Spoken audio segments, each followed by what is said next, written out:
that's not impossible. The goal is not that. The goal is just to allow them to become exposed to what's going on for research. So how we actually achieve this goal, or how we try to achieve, we don't actually achieve it. Let's go to the punchline. We don't actually get everybody to do this. But how we approach it depends on which program they're in. And so we have 4 programs, and I'm going to go through those again quickly here.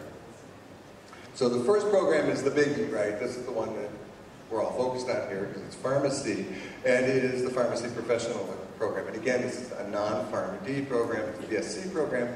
It's a 1+4, 1 year pre-pharmacy, 4 years of pharmacy. Almost all of our students, 80% of the students have more than 2 years of pre-pharmacy, and about 40% actually have a degree already, generally a BSc degree in some other related discipline such as biochemistry or pharmacology before being admitted into pharmacy. So they're actually fairly well-educated students. They receive a BSc degree, and we have 240 students in each of the 4 years of the pharmacy program. And the main point here, and this is what I really don't like about this, is very, very, very few of these students ever do graduate work. They don't learn to do anything to do with research because, well, there's a whole bunch of reasons. We can talk about that later sometime. But they don't go on to research, and I think that is disastrous for us and the profession.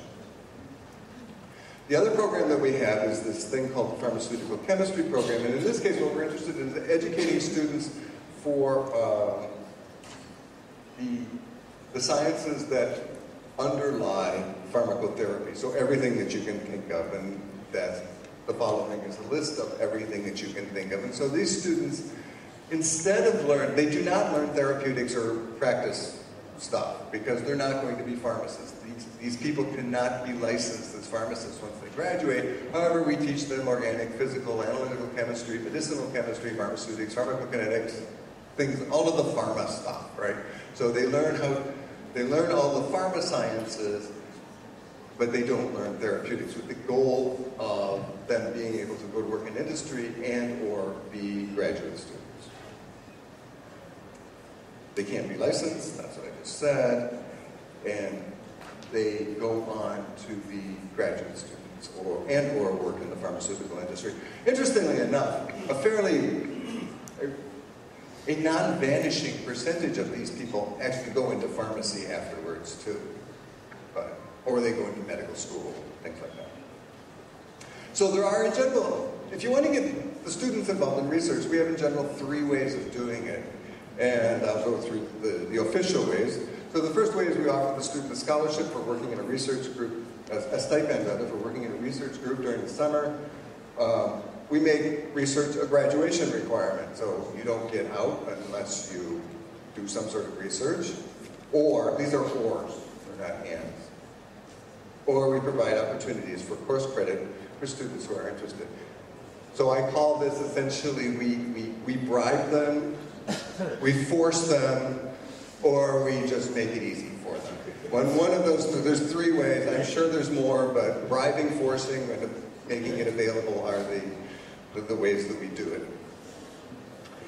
And of course, these things are not mutually exclusive. You can combine the things. You can bribe them and make it possible. Anyways, so the pharmacy professional program, most of the students who get into the research program do it during a summer research program that we have.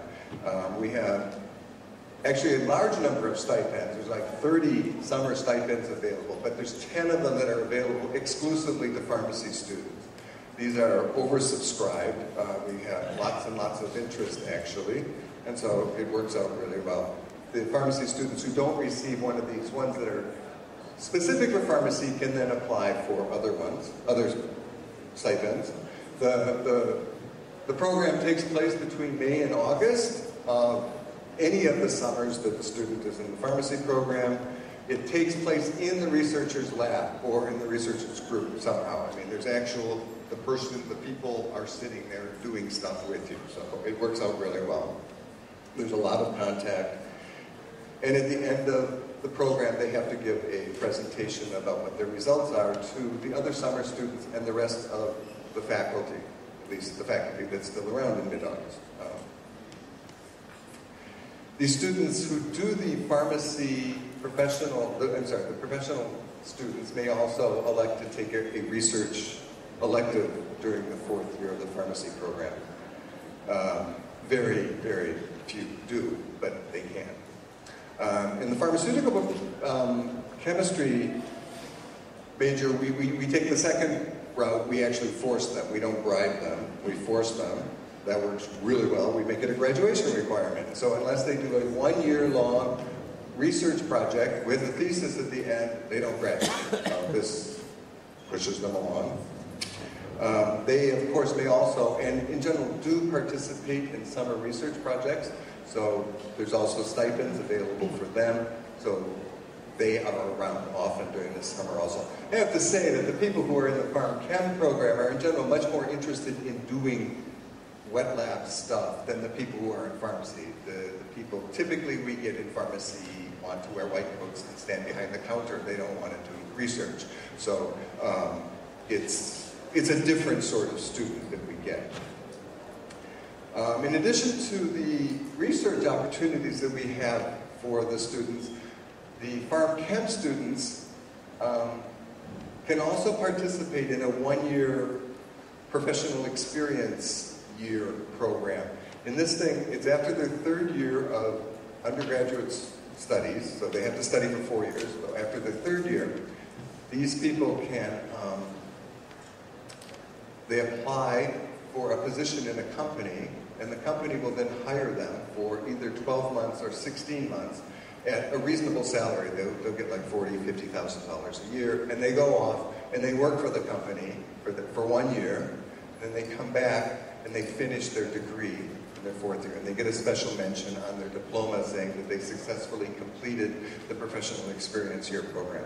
And this has been wildly successful because the students who come back are completely different people than the students who went away, because they've actually had to work, and that makes a big impression on them.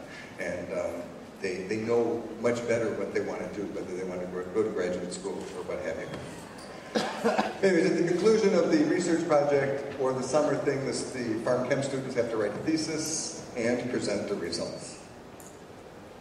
Okay, so the stipends, so the way that we bribe the students, are typically only available in the summer. There are some stipends that you can get other times during the year, but most of the time it's only during the summer. We set the level of the stipend, that is the amount of money we pay them, is roughly equal to what they would make if they were working at McDonald's for the summer or something like that. So we need to pay them on average about, in Canada, that works out to about $9 an hour for 40 hours a week times 10 weeks, whatever number that is.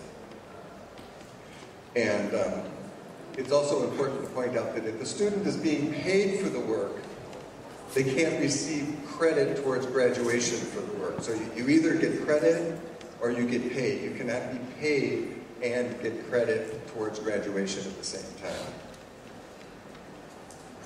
So there's also stipends available for the non-pharmacy or Pharm Chem students. We also, most of our graduate students in the Faculty of Pharmacy, people doing MSc and PhD degrees, come from disciplines like pharmacology, biochemistry, math, chemistry, things like that, pharmaceutical chemistry. And so it's very, very advantageous to us, for us, to have research opportunities available to non-pharmacy students. And so we also have stipends available for them. And it's a good way for us to get graduate students. And again, it's the same sort of deal where the students do it in the summer and then they present the results at the research event in August. So what happens with all of this? Well, I think there's a bunch of things that happen. One of which we get better educated students and citizens. The students actually have a feeling for what's going on, where the knowledge in their disciplines came from. And they go out as educated people into society and they can actually talk knowledgeably about what it is they've learned. They've actually seen research in real life, and I think that's a good thing. We have more satisfied students. The students have better contact with the professors. They see what's going on in the rest of the university. They figure out what the professors are doing with all their time. They always wonder, what do you do all the time? Because you're not teaching, so there must be something else. Well, they see what we're doing. hopefully some of the students who get exposed to the research, or some of the better students, will actually continue on and become graduate students. And this would be nice because we need graduate students coming into, from the pharmacy program at least. And I think that finally this provides for better graduate students. People who have done undergraduate research projects know what research is like. So when they go into graduate school, they're not so surprised by doing research. They have some experience. In addition to that, doing these projects provides them with some tools for carrying on research. Okay, so what works and what doesn't. So all of the research opportunities I've described to you today are fully subscribed. We get lots and lots of applications for the stipends that we have available in the summer. And I think that this is actually due to the interest and our promotion of the program. I don't think it's because of the employment situation in North America right now, but I think it's actually the students are legitimately interested because they'd like to know what's going on. For the pharmaceutical chemistry program, about half of them actually go on to graduate school at the University of Toronto or elsewhere. I prefer that they go on elsewhere, but I'm sort of a lone voice in the woods there. Most people want to keep them. And so, anyways, but they do go on to graduate studies. Unfortunately, so this is the not part, very, very few of our pharmacy students go to graduate school. And I think this is a big problem for the program and the profession, actually, but we do what we can. So what all of this leads to is the final research-based program, and I'll just go through this very, very briefly. The final research program-based program that we have in the Faculty of Pharmacy is, of course, the graduate program, and this leads to an MSc or PhD.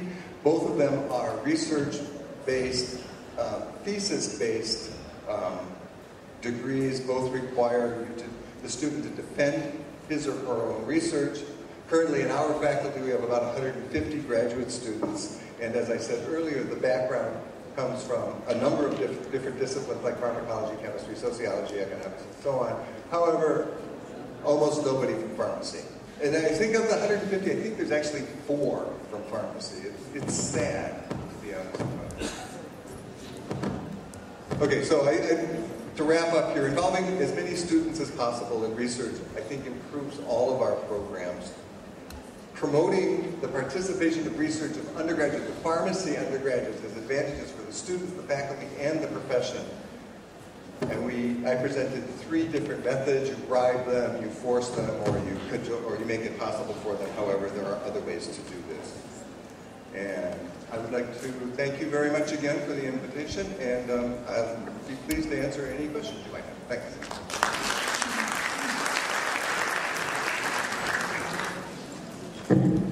Is there any question? Yes, please. Dr. Dirar, what is the microphone? Organize the student time for research as well as for studying and exams and so on. Do there any, is there a full time or enough time for him to study, to take exams and to do research? And how many students you take? All the students will involved in the research, all the undergraduates, or you take some of the, is it elective? This is second. Please, the microphone. Hello. All right. As we say in English, the devil is in the details, and that's a good point.